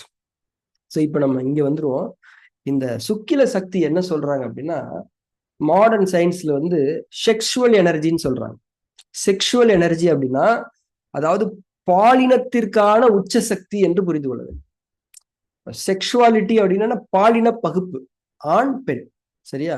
அப்போ பாலினம், ஒவ்வொரு பாலினத்துக்கும், பாலினம் அப்படின்னு நீ ஆண் பெண் பார்க்கறத விட மனிதன் என்று பார்த்து கொள்ளலாம். இந்த இடத்துல நாம யாரு? ஹியூமன்ஸ். நம்ம வந்து மேலோ ஃபீமேலோ வி ஆர் ஹியூமன்ஸ். இந்த படைப்பு ஒவ்வொரு படைப்பிற்கும் அதனுடைய சக்தி நிலையின் அளவை தீர்மானித்திருக்கு. ஒவ்வொரு படைப்புக்கும் படைப்பாளன் நீ இவ்வளவு எனர்ஜி வரைக்கும் போய்க்கலாம்ப்பா அப்படின்னு தீர்மானித்து வைத்திருக்கின்ற. மனிதர்களுக்கான அடிப்படையில் ஒன்றை புரிந்து கொள்ள வேண்டும். இது நம்முடைய உணர்வாக உள்ளத்தில் இருக்கிறது. உணர்வுதான் சத்தியம். இந்த பிரபஞ்சத்திலேயே வைத்து மிக உயர்ந்த படைப்பு மனிதன் தான். இதை நாம் உணர்வாக கொண்டிருக்கின்றோம். ஆனால் மனிதர்களாகிய நாம், நம்முடைய ஸ்ட்ராங் ஹோல்டு எது தெரியுமா? பாடி கிடையாது. நம்ம ஸ்ட்ராங் ஹோல்ட் மைண்ட் தான். மனதை கொண்டே நாம் மனிதர். அப்போ இறைவன் நமக்கான உச்சகட்ட சக்தின்னு ஒண்ணு கொடுத்துருப்பானா இல்லை? இதுதான் உன்னோட பீக்கு. சரியா? அந்த peak is not bodily thing. இந்த பாயிண்ட தெளிவா புரிஞ்சுக்கணும். நம்முடைய உச்சகட்ட சக்தி உடல் சார்ந்தது அல்ல, மனம் சார்ந்தது என்பதை நாம் புரிந்து. அப்போ நம்முடைய உச்சகட்ட சக்தியை நாம் அடைய வேண்டும் என்றால் நாம் மனம் சார்ந்த தன்மையில் தான் பயணிக்க வேண்டும். இப்போ மனம் சார்ந்த தன்மையில் பயணிப்பதற்கு நமக்கு இருக்கக்கூடிய ஒன்று சுக்கிலம். அந்த சுக்கிலத்தை நாம் பத்திரமா பார்த்துக்கணும்னா உடல் சார்ந்த வாழ்வியல் ஒழுங்குகளை பேணி கொண்டவர்களாக இருக்க வேண்டும். இந்த பாயிண்ட் எல்லாரும் தெளிவா புரிஞ்சுக்கிட்டீங்கன்னா இன்னைக்கு நான் கரெக்டா எல்லாத்தையும் சொல்லியிருக்கேன் அர்த்தம். நானே புரிஞ்சுக்கிறேன். எல்லாருக்கும் புரிஞ்சுதா? ரைட், புரிஞ்சுதா? ரைட். இப்ப இந்த செக்ஷுவல் எனர்ஜின்னு சொல்றாங்களா இல்லையா, அப்போ மனிதனுக்கான உச்சகட்ட சக்தி அவனுடைய மனம் சார்ந்ததாக இருக்கு. ரைட். அதாவது highest mightiest force from humankind என்னது? சுக்கிலம். இதை வச்சு அவன் என்ன வேணா பண்ண முடியும். இப்போ என்ன ஆகுது அப்படின்னா, ஒரு தெளிவற்ற மனம் என்ன பண்ணும்னா இந்த சுக்கில சக்திய உடலியல் சார்ந்த செயல்பாடுகளுக்கே பயன்படுத்தி கொண்டு மனம் சார்ந்த செயல்பாடுகளுக்கே பயன்படுத்த. அதுல என்ன இங்க சொல்றாங்க அப்படின்னா உடல் உறவு, பாலியல் சார்ந்த செயல்பாடுகளுக்கு இந்த சுக்கில சக்தியை மனித மனம் விரயம் செய்து கொண்டிருக்கிறது. அவ்வாறு அது விரயம் செய்யப்படுவதற்காக அல்ல. ஆக்சுவலி சில விஷயங்கள் சயின்டிபிக்கா சில விஷயங்கள் சொல்றாங்க. அது எவ்வளவு தவறான கருத்து என்பதை நாம் புரிந்து கொள்ள வேண்டும். அதாவது ஒரு ஒரு உடல் உறவு நடக்கிறது என்றால் ஒரு ஆணிடமிருந்து வெளிப்படக்கூடிய விந்து அதுல ரொம்ப சொற்பமான சக்தி தாங்க இருக்குது. இவனுக்கு கொஞ்சோண்டு தான் புரோட்டீன் இருக்குது. அது வெளியில போறதுனால பெரிய லாஸ் கிடையாது. இப்போ ஒரு டாக்டர்லாம் சொல்றாரு மாஸ்டர்பேஷன் பண்ணும்போது ரொம்ப கம்மியான எனர்ஜி தான் செலவழி, அதனால ஒரு பெரிய ஒரு பாதிப்புலாம் ஏற்படாது அப்படின்லாம் சொல்றாரு. இது ரொம்ப தவறான விஷயம். அது கொஞ்சம் தான், ஆனா அதனுடைய வீரியம் பெரியது. ஏன்னா அது ஒரு உயிரையே உருவாக்கக்கூடிய அளவுக்கான செறிவை கொண்டது என்பதை நான் புரிந்து கொள்வேன். அப்போ இவங்க என்ன பாக்குறாங்கன்னா, இப்போ அந்த உணவு விஷயத்துல அதான் நடக்குது. இதுல இவ்வளவு புரோட்டீன், இவ்வளவு கால்சியம், இவ்வளவு இதெல்லாம் பாக்குறாங்க. ஆனா அதனுடைய உயிர்த்தன்மையை அவர்கள் பார்ப்பது கிடையாது. அதனுடைய மறைவான தன்மையை அவர்கள் பார்ப்பது கிடையாது. அப்போ ஒரு மனிதனுக்கு உடலுறவு என்பது, பாலியல் வாழ்க்கை என்பது இறைவன் புறத்திலிருந்து அனுமதிக்கப்பட்டிருக்கிறது. அந்த பாலியல் வாழ்க்கைக்கான ஸ்பெண்டிங் இருக்கு இல்லையா, அது ரசம், ரத்தம், சதை, கொழுப்பு, எலும்பு, மூளை, சுக்கிலத்தினுடைய ஒரு சொற்பமான பகுதியை கொண்டே நிறைவேற்றப்பட்டு விட முடியும். உங்களுக்கு புரியுதா? அதாவது மனிதனுடைய பாலியல் வாழ்க்கைக்கு சுக்கில சக்தியிலிருந்து, மனதின் ஆன்மீக வளர்ச்சிக்கான சுக்கில சக்தியிலிருந்து ஒரு பெரிய தொகையை எடுத்து நீங்கள் செலவு பண்ண தேவையில்லை. ஆனால் தெளிவற்ற மனம் ஒருவருக்கு இருக்கும்போது அது என்ன பண்ணிரும், இந்த பாலியல் தன்மைகளில் வரம்பு மீறல்களை செய்து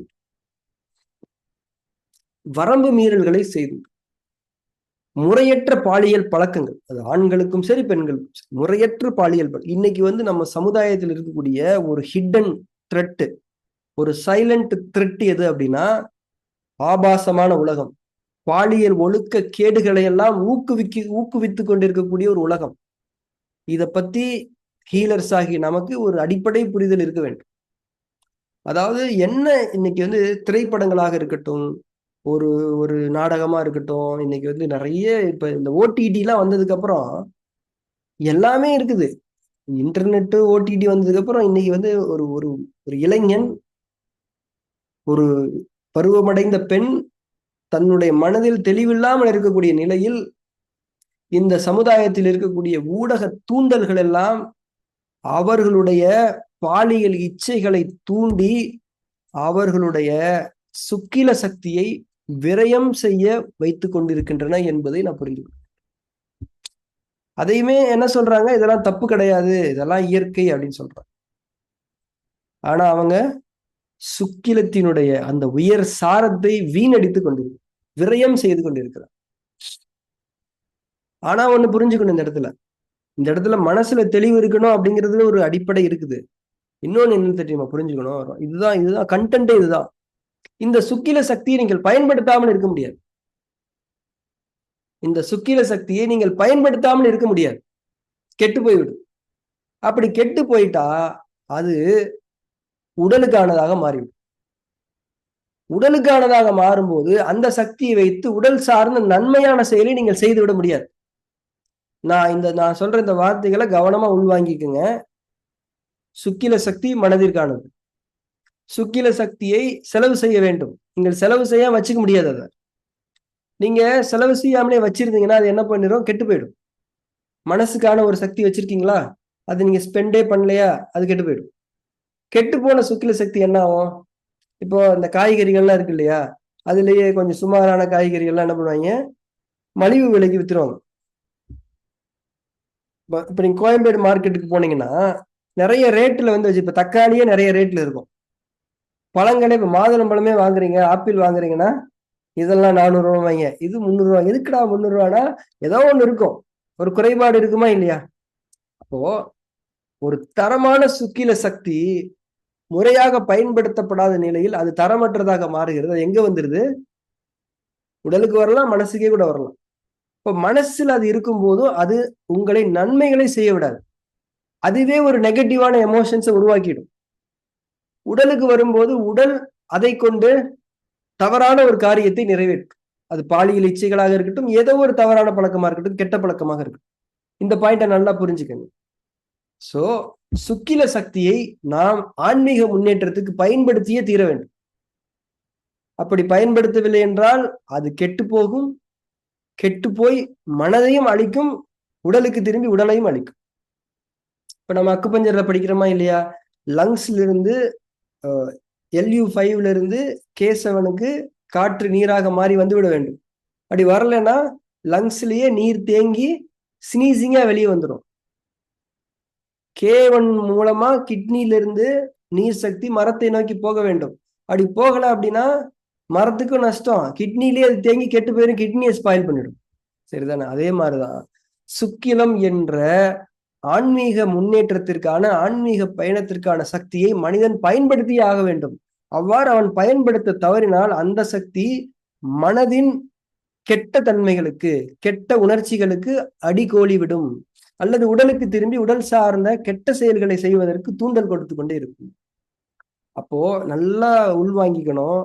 இன்னைக்கு இளைஞர்களுக்கு அல்லது யாருக்குமே ஆன்மீக முன்னேற்றத்திற்கான வழிகாட்டல்கள் சரியாக இல்லாததனால்தான் அவர்கள் தவறான வாழ்வியல் போக்குகளில், தவறான பாலியல் பழக்கங்களில் சிக்கிக் கொண்டிருக்கிறார்கள் என்பதை நாம் உணர வேண்டும்.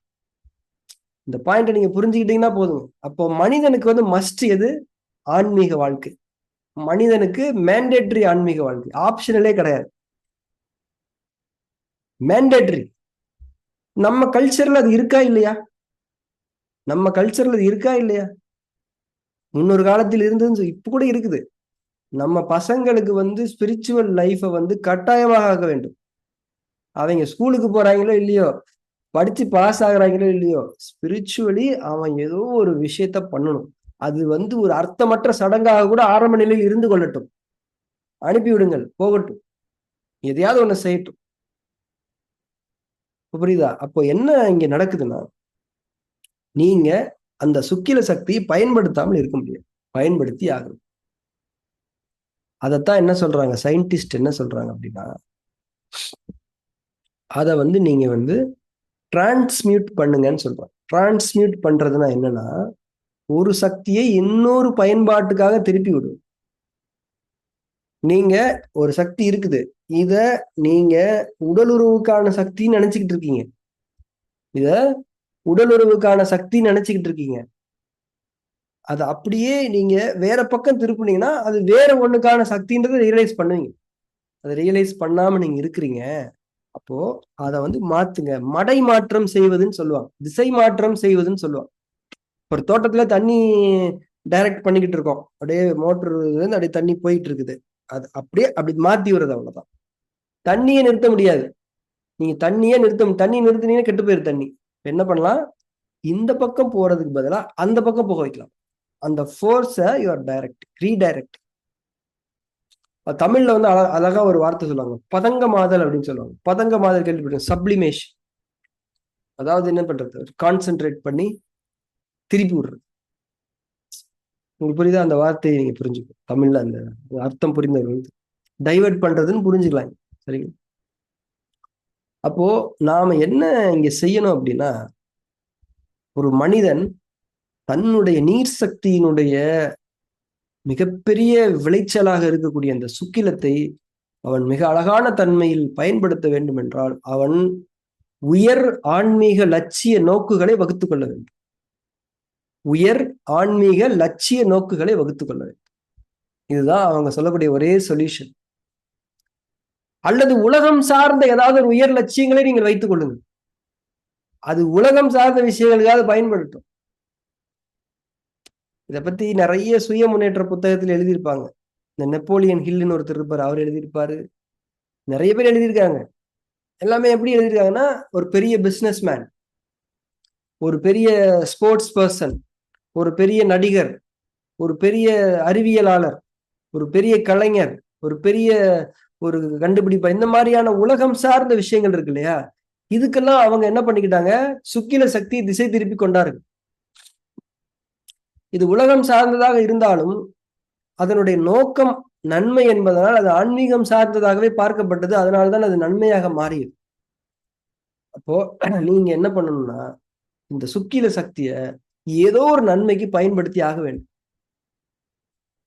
உலகம் சார்ந்த நன்மைகள் என்பது அடிப்படை ஆன்மீகம்.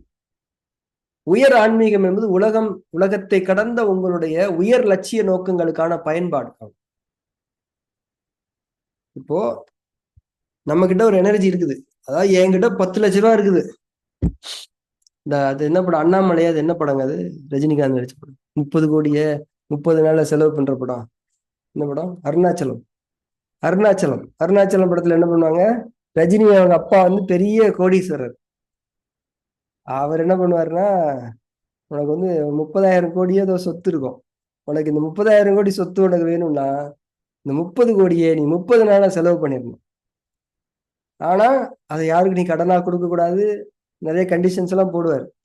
அதை அப்படியே செலவு பண்ணி 30, அந்த மாதிரிதான் இது. இந்த சுக்கில சக்திய நீங்க செலவு பண்ணி ஆகணும். அப்பதான் உங்களுக்கு 3000 கோடி கிடைக்கும். அந்த மாதிரி கணக்கு தான். எப்படிங்க ஸ்பெண்ட் பண்றது? நன்மைக்கு ஸ்பெண்ட் பண்ணும். ஆனா உங்க மனசு நன்மைக்கு ஸ்பெண்ட் பண்றதுக்கான தன்மையில இல்ல. அப்போ நன்மைக்கு ஸ்பெண்ட் பண்ற மாதிரி உங்க மனசு, அதை உலகம் சார்ந்த நன்மைக்கு ஸ்பெண்ட் பண்ற மாதிரி உங்க மனசுல ஒரு டார்கெட், ஒரு பேஷனை கிரியேட் பண்ணும். இதுதான் என்னுடைய லட்சியம். சரியா?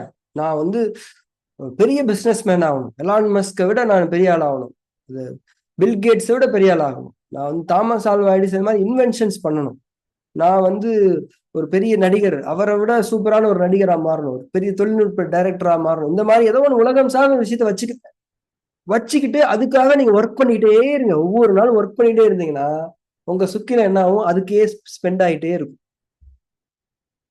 அப்படி இல்லையா, ஒரிஜினலா அதுக்கான பர்பஸ் என்ன, எனக்கான ஆன்மீக முன்னேற்றம், லிபரேஷன், நான் என்லைட்டன் ஆகணும், நான் யாரு, நான் ஏன் மனிதனா படைக்கப்பட்டேன், எதுக்கு இந்த வாழ்க்கை, என்னுடைய படைப்பாளன் யாரு, மரணத்துக்கு அப்புறம் என்ன நடக்குது, இந்த உலக வாழ்க்கை இவ்வளவு ஒழுங்கோடையும் ஒரு கட்டமைப்போடையும் இருக்கு, இதுக்கு பின்னாடி என்ன இருக்குது, இந்த தேடல்ல நீங்க உங்களை வச்சுக்கிறணும். இதுதான் absolute need, original need for சுக்கிலம். இந்த தேடல் உங்களை, அதாவது எப்படி சொல்றது தெரியுமா, இது உங்களை அப்படியே உயிரோட்டமா நகர்த்திக்கிட்டே இருக்கும். ஒண்ணு, இந்த மாதிரி ஸ்பிரிச்சுவல் உயர் ஆன்மீக லட்சிய நோக்கங்களை நீங்கள் வைத்துக் கொள்ள வேண்டும். இல்லை என்றால் உலகம் சார்ந்த நன்மைக்காக நீங்கள் பாடுபட வேண்டும். இப்படி செஞ்சா மட்டும்தான் சுக்கில சக்தியை நீங்கள் ஒழுங்காக பயன்படுத்த முடியும். இல்லாட்டினா சுக்கில சக்தி உங்களை கீழாக தள்ளிவிடும். ஏன்னா அது ஒரு ஃபோர்ஸ். அது அந்த ஃபோர்ஸை வச்சுட்டு நீங்க வந்து தெளிவற்ற மனசுல அந்த ஃபோர்ஸ் இருந்ததுன்னா அது கண்டிப்பா உங்களை தப்பான செயலை செய்ய வச்சிடும். பெருசா மாட்டிப்பீங்க, நீங்க பெருசா மாட்டிப்பீங்க, போலீஸ்ட மாட்டிப்பீங்கன்னு இல்ல, உங்க லைஃப் மீனிங்லெஸ்ஸா போயிடும். அப்போ இதுதாங்க சொல்றாங்க. இதைத்தான் வந்து என்ன சொல்றாங்கன்னா, அக்குபஞ்சர் மொழியிலையும் சரி, நம்ம தமிழ் மருத்துவ மரபுலையும் சரி, பொதுவான வார்த்தை பிரம்மச்சரியம். பிரம்மச்சரியம்னு என்ன தெரியுமா, அதாவது இறை ஒழுங்கு, அவ்வளவுதான். இறைவன் மீது உள்ளட்சம் கொண்டு இந்த உலகத்தை வாழும்போது நீங்கள் வழி நடத்தப்படுவீர்கள். அதாவது இறைவன் உங்களுடைய உள்ளத்தில், உங்களுடைய மனசாட்சியில் உணர்வாக வழிகாட்டுகிறானே, அந்த அடிப்படையில் நீங்கள் வாழக்கூடிய வாழ்க்கை பிரம்மச்சரிய வாழ்க்கை. கல்யாணம் பண்ணாம இருக்கிறதுலாம் பிரம்மச்சரியம் கிடையாது. கல்யாணம் பண்ணாம இருந்தாலும் சரி, பண்ணாலும் சரி, உங்க மனசு எப்படி இருக்குன்றது உங்களுக்கு தெரியுமா இல்லையா? அதுதான் இங்க உண்மையா கவுண்ட் ஆகும். நீங்க கல்யாணமே பண்ணலைங்க, அதுக்கு கடவுள் சொல்ல நீ கல்யாணமே பண்ணிருக்கலாம்டா, அது மனசு இப்படி இருக்கு அப்படி சொன்னா என்ன ஆகும்? அப்ப இங்க கல்யாணம் பண்றவா பண்ணலையாங்கிறது விஷயம் இல்லை. நாம எப்படி இருக்கிறோம்? இறைவனுக்கு பயந்து அந்த உள்ளத்தின் அளவில், இந்த உள தூய்மைன்னு சொல்லுவாங்க. எங்க மாஸ்டர் அடிக்கடி சொல்லுவார், இக்லாஸ் அப்படின்னு சொல்லுவார்.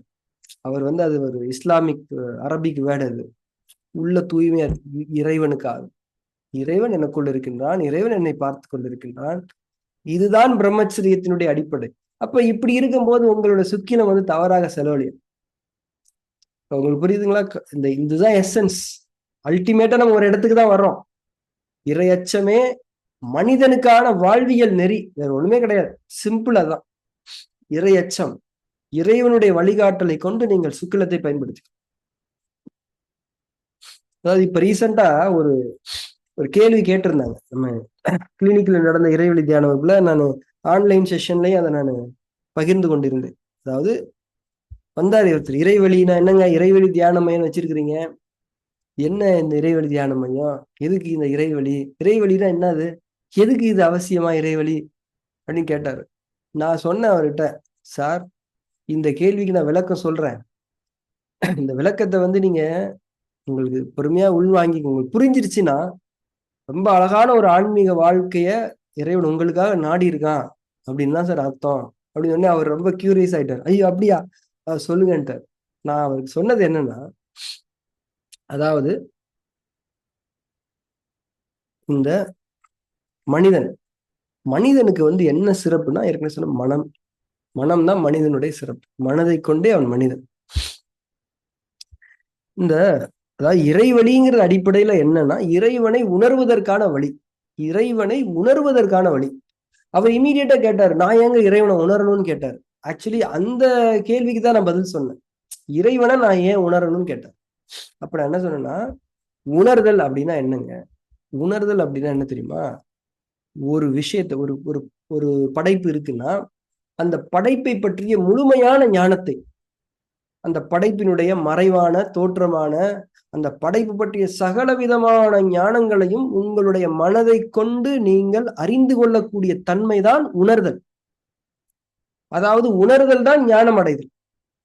உணர்தல் தான் ஞானம் அடைதல். ஒன்றை பற்றிய உச்ச உணர்தலே அதை பற்றிய உச்ச ஞானம் என்பதை நாம் புரிந்து கொள்ள வேண்டும். உணர்தலும் வேற ஒன்றும் கிடையாது. இப்ப நீங்க இந்த உலகத்துல, ஏன்னா உணர்தலை மனிதன் தான் செய்ய முடியும். ஏனென்றால் உணர்வதற்கான மனம் மனிதனுக்கு தான் கொடுக்கப்பட்டிருக்கிறது. அப்போ மனிதர்களாகிய நாம் உணர வேண்டும். அதுதான் நம்முடைய மனதின் தகுதிக்கு அழகு. எதை உணர வேண்டும்? எதையும் நீங்கள் உணரலாம். மனிதனுக்கு இந்த பிரபஞ்சத்தை பற்றிய அத்தனை ஞானங்களையும் அடைவதற்கான தகுதி இருக்கிறது. இந்த பிரபஞ்சத்தின் எந்த ஒரு படைப்பை பற்றியும் முழுமையான ஞானங்களை அடைந்து கொள்வதற்கான தகுதி மனித மனதிற்கு இருக்கிறது. அப்ப இதனுடைய எல்லை என்னங்க? அதாவது இந்த பிரபஞ்சத்துல எதையெல்லாம் உணர்ந்தா அது மனதினுடைய தகுதிக்கு அழகு, தகுதிக்கு பொருத்தம் அப்படின்னா, ஃபர்ஸ்ட் இந்த பிரபஞ்சத்திலே மிக உயரிய படைப்பான மனிதனை நீங்கள் உணருங்கள். அதாவது மனிதனை பற்றிய ஞானத்தை நீங்கள் அறிந்து கொள்ளுங்கள். அதுதான் அக்குபஞ்சர். நம்ம மனிதனை பற்றிய ஞானத்தை தானே அடைந்து கொண்டிருக்கின்றோம். முடிவெளி தத்துவத்துல தானே படிக்கிறோம். உயிர், மனம், சக்தி உடல், தோற்றமான பரு உடல், எப்படி இதெல்லாமே கனெக்ட் ஆயிருக்குது. அக்குபஞ்சர்ல படிக்கிறது எல்லாமே மனிதனை பற்றிய ஞானம் தானே. அதெல்லாம் யாரோ உணர்ந்த ஒரு ஞானம் தானே நாம் படித்து கொண்டிருக்கின்றோம்.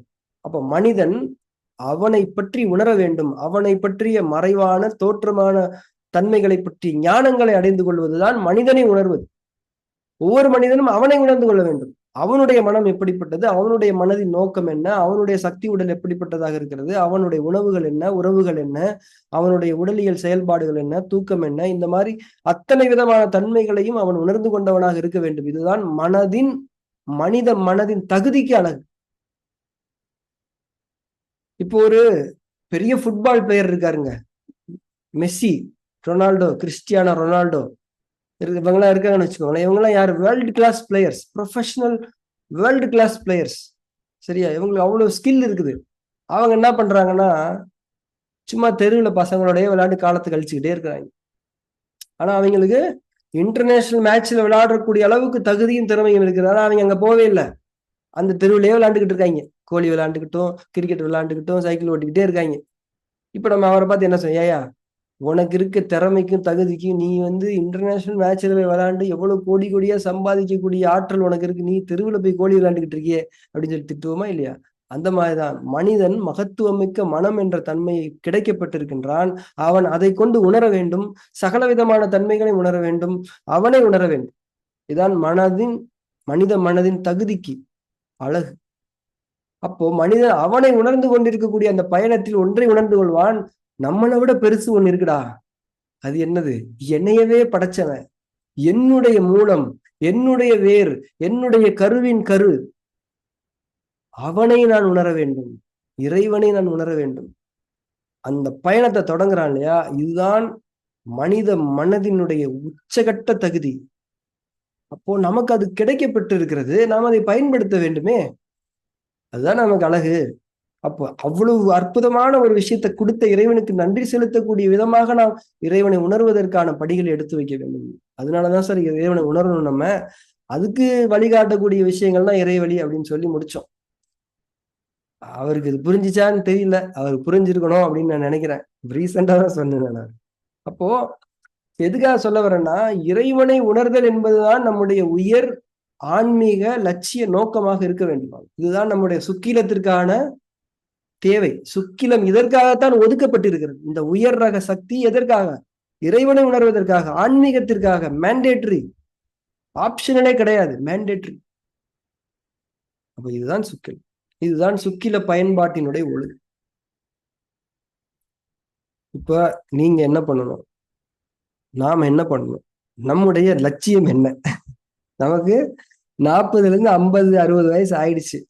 உலகம் சார்ந்த லட்சியங்களை பெருசா வைக்க முடியுமான்னு தெரியல, உங்க விருப்பம். ஆனா இன்னைக்கு ஒரு உயர் லட்சியத்தை நீங்க பிக்ஸ் பண்ணுங்க, அல்லது ஆன்மீக லட்சியத்தை நீங்க பிக்ஸ் பண்ணிக்கங்க. இதுதான் என்னுடைய லட்சியம். இந்த லட்சியத்தை நீங்கள் பிக்ஸ் பண்ணதுக்கு அப்புறம் தான் உங்க சுக்கில சக்திக்கே ஒரு டைரக்ஷன் கிடைக்கும். இல்லாட்டி அது என்ன பண்ணும் தெரியுமா? இந்த பக்கம் உடலுக்கு வரும், இந்த பக்கம் திடீர்னு மனசுக்கு வரும், அங்கேயும் நிலை கொள்ள முடியாது, இந்த பக்கம் போக முடியாது. இந்த மாதிரி கன்ஃபியூஸ்டாவே இருக்கும். நம்மளை கேட்டுப்போம், நம்ம உண்மையிலேயே என்னமா வாழ்க்கையை வாழ்ந்துகிட்டு இருக்கோம்? இந்த உலகத்திலேயும் பெரிய சக்சஸ் அடையல, ஆன்மீகம் சொல்லிக்கிட்டு இருக்கோம், அங்கேயும் ஒண்ணும் நடக்கல, ஒண்ணும் இல்லை. இந்த பக்கம் போனா அந்த பக்கம் முட்டு சந்து இருக்குது, இந்த பக்கம் போனா வேற எது இருக்குது. என்னடா இது? என்னதான் வாழ்க்கையை வாழ்ந்துகிட்டு இருக்கோம்? எதுக்காக தான் வாழ்றோம்? என்ன சாதிச்சோம்? இப்ப நீங்க பாத்திருக்கீங்களா, பெரிய பெரிய யோகிகள் மகான்கள்லாம் இருக்கிறாங்க. இப்போ அவங்களுக்கு கீழே பல கோடீஸ்வரர்கள் போய் என்னவனா கொடுப்பாங்க. ஏன் அந்த யோகிகளும் மகான்களும் அவனை மாதிரி கோடீஸ்வரன் ஆகணும்னு நினைக்கல? ஏன்னா அவங்க அழியக்கூடிய ஒன்றை அவங்களுடைய டார்கெட்டா வைக்கல. அவர்கள் நித்திய வாழ்வை தன்னுடைய லட்சிய நோக்கமாக கொண்டார்கள். ஏன்னா அதுதான் சுக்கிலத்தினுடைய பர்பஸே. ஆனால் இந்த கோடீஸ்வரர்கள் எல்லாம் அதை வைக்கவில்லை, இந்த உலக வாழ்க்கையினுடைய சாதனையை பெரிதாக வைத்தார்கள், அடைந்து விட்டார்கள். அதுல எந்த மாற்று கருத்து இல்லை. அவங்க உண்மையிலேயே வெற்றியாளர்கள் தான். ஆனால் அந்த வெற்றி இந்த உலகத்திற்கானதுதான். ஆனால் இந்த மகான்கள், இந்த யோகிகள், இந்த தூதர்கள், இந்த ஞானவான்கள் எல்லாம் இந்த உலகத்தை கடந்த ஒரு டார்கெட்டை வச்சுட்டதுனாலதான் அவங்கெல்லாம் இவங்களுக்கு கீழே உட்கார்ந்துருக்கு. பார்த்திருக்கீங்களா? இப்போ சுக்கிலம், சுக்கிலத்தினுடைய நம்ம எல்லாருக்குள்ள இப்போ சுக்கிலம் இருக்குது. ஒவ்வொரு நாளும் உற்பத்தி ஆகுது, ஒவ்வொரு நாளும் உற்பத்தி ஆகுது. நமக்கு நிறைய நேரங்கள்ல வரக்கூடிய மென்டல் ஸ்ட்ரெஸ் எதனால தெரியுமா? நாம அந்த சுக்கிலத்துக்குன்னு ஒரு டார்கெட் ஃபிக்ஸ் பண்ணல, அதை டிரான்ஸ்மியூட் பண்ணல. அது எங்க போக விரும்புதோ அந்த பக்கமா நம்ம அதை செலுத்தாம, அது எங்க போக விரும்பாம இருக்கோ அதுக்கு செலுத்திக்கிட்டு இருக்கோம். அதாவது உங்களுக்கு ஒரு விஷயத்துல இன்ட்ரெஸ்ட் இருக்குது. இப்ப என்னைய கூட்டு போய் என்னை கிளாஸ் எடுக்க சொன்னீங்க, இன்ட்ரெஸ்டா எடுப்பேன். என்னைய கூட்டு போய் அந்த டாடா கன்சல்டன்சின்னு ஒரு கம்பெனி இருக்குல்ல, ஒருத்தர் வந்தார், அங்க போயிட்டு நீங்க தாங்க சாஃப்ட்வேர் இன்ஜினியர், இன்னையில இருந்து இந்த ப்ரோக்ராம் எல்லாம் பண்ணுங்க, எனக்கு என்ன தெரியும்? அப்படியே தெரியும். அது எனக்கு பிடிக்காது. அந்த மாதிரிதான் அந்த சுக்கிலம் என்ன பண்ணுது, வேண்டாத வேலையை செஞ்சுக்கிட்டு இருக்குது. அதனாலதான் ஸ்ட்ரெஸ். அதனாலதான் ஸ்ட்ரெஸ். நமக்கு பிடிச்ச வேலையை செய்யும் போது நமக்கு எனர்ஜி எங்கிட்டு இருந்து வருதே தெரியாது. உங்களுக்கு தெரியுமா? அது உங்க பிடிச்ச வேலையை செய்யும்போது டயர்டே ஆக மாட்டீங்கல்ல. ஏன் தெரியுமா டயர்ட் ஆக மாட்டீங்க? யூ ஆர் ஸ்பெண்டிங் த சுக்கிலம். அது ஒரு அமுத சுரபி மாதிரி வந்துகிட்டே இருக்கும். அது 90%ங்கிறது எவ்வளவுன்னே நமக்கு தெரியாது, வந்துகிட்டே இருக்கும். அதனாலதான் டயர்ட் ஆகுறது கிடையாது. பாடிலி டயர்ட் ஆகாமே தவிர மென்டலி டயர்ட் ஆக மாட்டோம். ஐயோ நைட் ஆயிடுச்சா, படுக்கணுமே, படுக்கலன்னா நாளைக்கு வேலை செய்ய முடியாதுன்றதுக்காக படுப்போம். மைண்ட் ஆனா தொடர்ந்து செய்யணும்னு தான் இருக்குது. எத்தனை தடவை எக்ஸ்பீரியன்ஸ் பண்ணிருக்கிறீங்க? ரீசெண்டா கூட எனக்கு ஒரு எக்ஸ்பீரியன்ஸ் நடந்தது. ஒரு சின்ன ஒரு இது எழுதிட்டு இருக்கோம். அன்னைக்கு ரொம்ப லேட் ஆயிடுச்சு. அந்த பையன் வந்து "அண்ணே எனக்கு பசிக்குதுன்னுட்டான்." அப்பதான் ரியலைஸ் பண்ண, மணி வந்து இவ்வளவு ஆயிடுச்சா அப்படின்னு சொல்லிட்டு. அப்பதான் நான் இந்த சுக்கிலத்தை பத்தி, அப்ப சுக்கிலம் வேலை செய்யும் போது மைண்டுக்கு டயர்ட்னஸ்ங்கிறதே இல்ல, சோர்வுங்கிறதே இல்ல. பாடி வேலை செஞ்சுக்கிட்டே இருக்குது. அப்போ அதே நேரத்துல பாடிக்கும் நம்ம ரெஸ்ட் கொடுக்கணும். நம்ம பாடியில தான் நம்ம வாழ்றோம். அது வந்து இறைவன் அதை அமைச்சு வச்சிருக்காருன்னா அதுல ஒரு நன்மை இருக்கும். அதுல உடலியல் சட்டங்களை நாம் மதிக்க வேண்டும். அப்போ நமக்கு வரக்கூடிய ஸ்ட்ரெஸ்ஸுக்கு காரணம் என்னன்னா, நம்ம சுக்கிலத்தை வந்து டிரான்ஸ்மியூட் பண்ணல. அது போக வேண்டிய பயணத்திற்கான ஒரு பாதையை நாம் வகுத்திருக்கவில்லை. நாம் இந்த உலகம் சார்ந்த ஒன்றை வகுத்து வைத்திருக்கின்றோம். அதுக்கு பொருந்தல. அதனாலதான் ஸ்ட்ரெஸ் வருது. அல்லது ஏற்கனவே சொன்ன மாதிரி நாம உடலியல் தவறுகளை செய்து, வாழ்வியல் தவறுகளை செய்து சுக்கிலத்தை போய் உடலியல் பயன்பாடுகளுக்கு செலவழித்துக் கொண்டிருக்கு. இதுதான் வந்து காம்ப்ளிகேஷன்ஸுக்கு காரணம். வேற ஒண்ணுமே கிடையாது. இப்ப என்ன தெரியுமா, இப்போ ஒரு ஃபுட்பால் விளையாடுறாங்க, கோல் போஸ்டே இல்லாம எங்க போய் கோல் போடுவாங்க? அவங்க பந்த மாத்தி மாத்தி மாத்தி மாத்தி அடிச்சுக்கிட்டே இருக்க வேண்டியதான். என்னடா எங்க கோல் போறது, எப்ப மேட்ச் முடியும், யார் வின்னர் யார் லூசர்? கோல் போஸ்ட் வேணும். கோல் போஸ்ட்ங்கிறது நமக்கு என்ன இருக்கு? இல்லைன்னு சொல்லல, இருக்கணுங்கிறேன் நான். இருந்தா சந்தோஷம். இதுதான் என்னுடைய லட்சியம், என்னுடைய வாழ்வின் உயர் லட்சியம். என்ன வேணாலும் இருக்கட்டும், நிச்சயமா நம்ம வந்து நன்மையை தானே வைப்போம். இந்த உலகத்திலேயே நான் மிகப்பெரிய ஒரு கெட்ட ஒரு செயலை செய்யக்கூடிய ஒரு ஆள் ஆகணும்னு யாராவது விருப்பம் வைப்போமான்னு? யாருக்குமே நம்ம வைக்க மாட்டோம். உலகத்திலே நான் தாங்க நம்பர் 1 கெட்டவன் ஆகணும் அப்படின்னு யாராவது, இதாங்க லட்சியம், இது வல்லவா லட்சியம் அப்படி எதையாவது ஒண்ணு வைங்க லட்சியம், நல்ல லட்சியமா. அது வந்து மனித சமுதாயத்துக்கு நன்மை தரக்கூடியதாக இருக்கு. அதுதான் இறைவனுடைய பொருத்தம். ஏன்னா இன்னைக்கு மிகப்பெரிய கண்டுபிடிப்பாளருக்கு இந்த டிரான்ஸ்மியூட்டேஷன்னாலதான் அவங்க சக்சஸ் அடைஞ்சிருக்க. இல்லாட்டி அவங்களால அவ்வளவு பெரிய அச்சீவ்மெண்ட்ஸ் எல்லாம் பண்ண முடியாது. இப்ப அன்னைக்கு ஒரு நாள் ஒரு பழைய இன்டர்வியூ தான், சச்சின் டெண்டுல்கருடைய இன்டர்வியூ, பழைய இன்டர்வியூ. அதாவது சச்சின் டெண்டுல்கருடைய ஸ்பெஷல் ஷாட் என்ன, அந்த ஸ்ட்ரெயிட் டிரைவ். அந்த ஸ்ட்ரெயிட் டிரைவ் இவங்க அப்படியே அனலைஸ் பண்றாங்க, பிசிக்கலி கெமிஸ்ட்ரி வைஸ் ஆங்கிள் எல்லாம் போட்டு கோடு போட்டு. பாத்தீங்களா, அவர் பேட்டை அப்படி ஸ்ட்ரெயிட்டா கொண்டு அப்படி ரிஸ்ட்ல இருந்து புஷ் பண்ணி எல்போ மேல உயர்த்தி அப்படி இந்த எனர்ஜியை வந்து அப்படியே ஃபோர்ஸ் வந்து அப்படி ஷேர் பண்றதுனால அப்படியே பால் நேரா போகுது. டெண்டுல்கர் கிட்ட கேட்டா, என்னங்க இப்படி எல்லாம் பண்ணீங்களாமே? அப்படிலாம் நான் பண்ணலையே, நான் பாட்டுக்கு பண்ணேன், அது அப்படி ஆயிடுச்சு. அப்ப என்னன்னா, அது அவருடைய இயல்பாக வந்தது. அது அவருடைய இயல்பு. ஏனென்றால் அவர் அந்த சுக்கில சக்தியை நான் வந்து உலகத்திலேயே நம்பர் 1 பேட்ஸ்மேன் ஆகணும் அப்படிங்கிற நோக்கத்திற்காக கொண்டு வந்தார். அது பெருமைக்காக அல்ல, எனக்கு அது சாட்டிஸ்பாக்சன், என்னுடைய பேஷன் அது. இந்த மாதிரி ஜெயிச்ச எல்லாருக்குமே, பெரிய பெரிய சாதனையாளர்கள்லாம் பாத்தீங்கன்னா அவங்க எல்லாம் பொருளுக்காக அந்த சாதனையை செய்தவர்கள் அல்ல. இதுதான் அவங்களுக்கிட்டே இருக்கக்கூடிய ஒற்றுமை. பொருள் பெற வேண்டும், புகழ் பெற வேண்டும் என்பதற்காக அவர்கள் அதை செய்யவில்லை. அவர்கள் மனித சமுதாயத்திற்காக செய்தார். எத்தனையோ கண்டுபிடிப்பாளர்கள் அவங்க எல்லாம் அப்படியே மக்களுக்காக கண்டுபிடிச்சு போயிட்டாங்க. சில பேர்லாம் பேட்டன்ட்டே வாங்கல, எல்லாம் வச்சுக்கோங்க மக்களுக்காக தான் இது அப்படி கொடுத்துட்டு போனவங்க எத்தனையோ பேர் இருப்பாங்க. இந்த அளப்பரிய சாதனைகளை எதனால் செய்ய முடிந்தது என்றால், அந்த சுக்கில சக்தியினுடைய சரியான திசை மாற்றத்தை அவர்கள் செய்ததனால் தான் என்பதை இந்த இடத்தில் நான் பதிவு செய்தேன். அப்போ இது வந்து நம்ம மற்றவங்களுக்கு நடந்ததை பத்தி கேட்கறதுக்கு தாங்க இதெல்லாம். நமக்கு நமக்கு என்னங்க?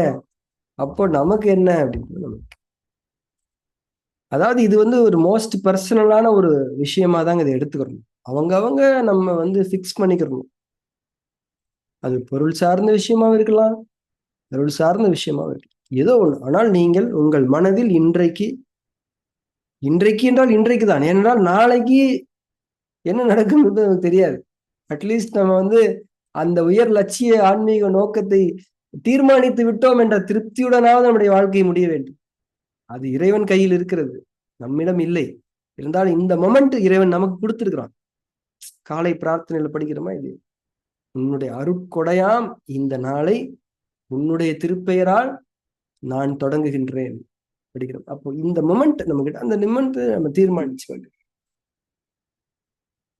ஸோ மைண்டு தான் எல்லாமே. இப்போ மைண்ட்ல தான் அந்த விஷயம் நடக்க வேண்டியது இருக்குது.